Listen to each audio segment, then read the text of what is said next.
lubog na po kami sa baha. Sinira pa ang bangko ng Norsagaray, ng Hagonoy, ng Bulacan. Ang mga tao, bayan sa kaligtib, kinukutsaba ng sariling gobyerno nila. Putang gobernador yan! Tangilang vice governor yan! Mga wala kayong silbi! Salot! Si Ramon Ang ng San Miguel Corporation! Itong gobyerno ito! Walang kwenta! Kaya mga kababayan, sabay-sabay natin sabihin, Marcos! Kailangan na nating baguhin ang sistemang ito. Hindi mababago ang ating buhay. Hindi tayo aangat kung ang mga walang kwenta nito ang nasa gobyerno. Tayo mo ang gobyerno. Tayo ang mas mahalaga. Tayo ang mas nakakangyarihan sa konstitusyon. Magkaisa tayo. Itayo ang gobyerno ng bansa. Lahat ng sangkot Dapat managot! dapat managot. Lahat ng sangkot! Mabuhay ang taong bayan. Mabuhay! Maraming salamat, David Angelo. Tumatayo para labanan ang korupsyon, oligarkiya, dinastiya at lahat ng uri ng karahasan. Mula sa hanay ng Uriang, nais namin ipaabot ang pagkikisa sa buong sambayanan sa paggunita sa ika-4 na taon ng EDSA People Power. Ang diwa ng EDSA ay pagpapaalala na kahit na sino sa anumang antas ng posisyon ay kayang patalsikin sa pamamagitan ng nagkakaisang mamamayan, manalita, manggagawa, magsasaka, mangingisda, katutubo, lalo na ng hanay na kababaihan. Mga nanay na pinagsasamantalahan, mga nanay na nahihirapan dahil sa kawalan ng trabaho, sa kawalan ng hanap buhay, ang kabi-kabilang korupsyon na nagaganap sa ating gobyerno ay nagkakait para sa serbisyong panglipunan, lalong-lalo na sa kalusugan, sa edukasyon ng ating mga anak, sa disimpleng tirahan, kabi-kabila ang demolisyon. Walang pakundangang pagnanakaw ng gobyernong ito. Hindi na kinakaya ng taong bayan, sapagkat ang pamahalaang Marcos ay pinag-umuugaran ng dinastiya at walang kapararakan pagnanakaw sa kaban ng bayan. Kayang ibulsa ang budget at budget sa mga proyekto nang walang pananagutan. Kaya sa hanay ng kababaihan, patuloy na lumalaban at sumisigaw. Tama na! Sobra na! Wakasan na ang korupsyon at pananamantala. Baguhin ang sistema. Ngayon na! Mamayang lumalaban magkaisa. Ngayon na! Kababaihan lumaban. Patalsikin ang sistemang kawatan at papagsamantala. Patalsikin ang sistemang Marcos. Maraming salamat po. Maraming salamat din po. Pasok ulit sa 2 minutes. Ngayon naman, ating ipakinggan upang bigyang diin ang pagbansot at pagwasak sa agrikultura at kalikasan. Arvin Ascarian ng Mamalakaya, El Bartolome ng PMCJ at Krishna Ariola ng Youth for Climate Hope, Negros Occidental. Isang taas ka mo! Para ngayon, it's a people power revolution. Sa uri mga isda, sa hangin ng mga isda, mula sa Pamalakaya, anak dagat, ngayon ay naglalayag sa lansangan upang ministro ang panawagan.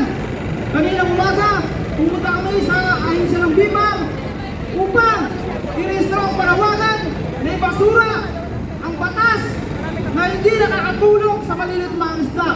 Ang batas ng Fisheries Code of 1998 na nanatili ang panlilinlang sa pagpasok ng malalaking palangkaya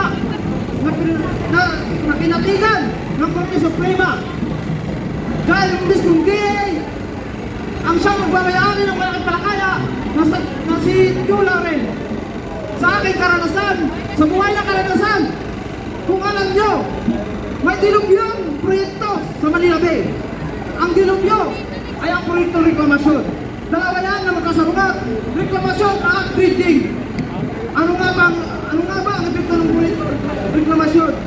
Ang malawakang magbaha, ang kawalan ng kabuhayan ng libu-libong mga isda. Malinaw at mismong diin lang ang nagpatunay ng malaki ang epekto ng proyektong reklamasyon. Kawalan ng kabuhayan ng mga isda, pagsira sa kalikasan. Kaya wala nang saysay pa para pagpatuloy ang ganitong proyektong reklamasyon. Bukod pa doon, kasabay ang pagputok ng flood control project.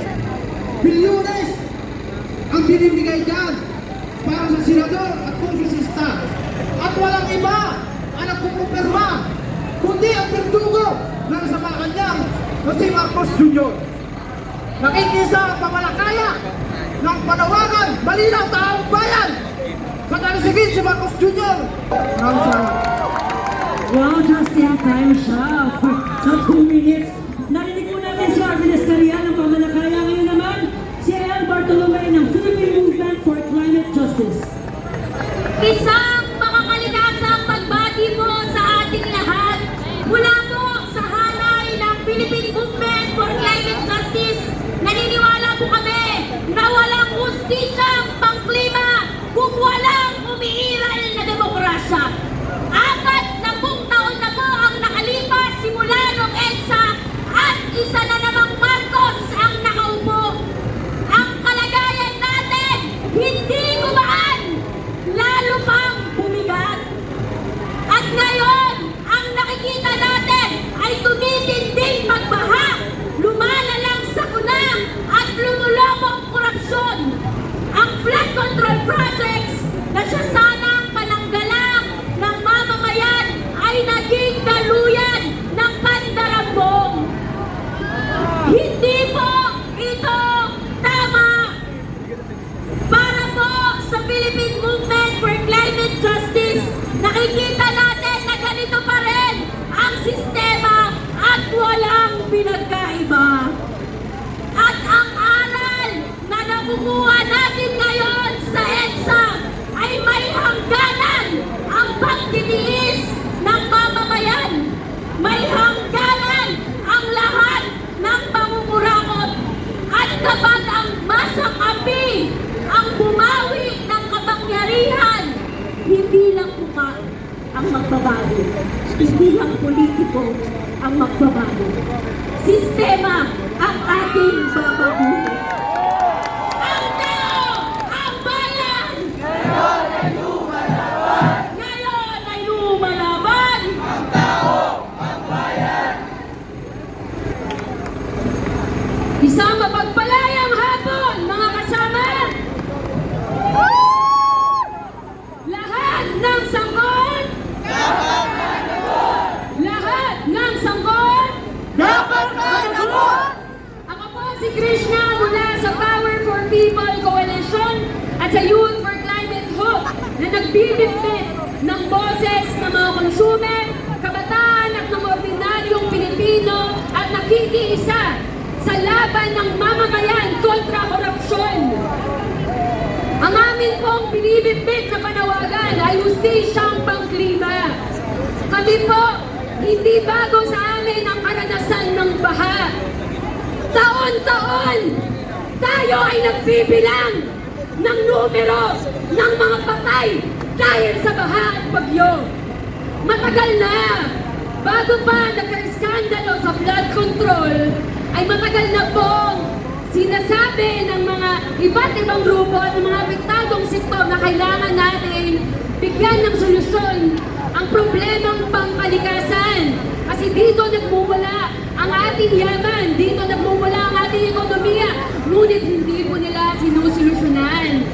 Noon, akala natin, kapabayaan lang, hindi naiintindihan ang problema ng kalikasan, ngunit hindi po yun. Ngayon ay lantad na hindi nila sinusolusyonan ang problemang pangkalikasan kasi sila ay kumikita mula dito.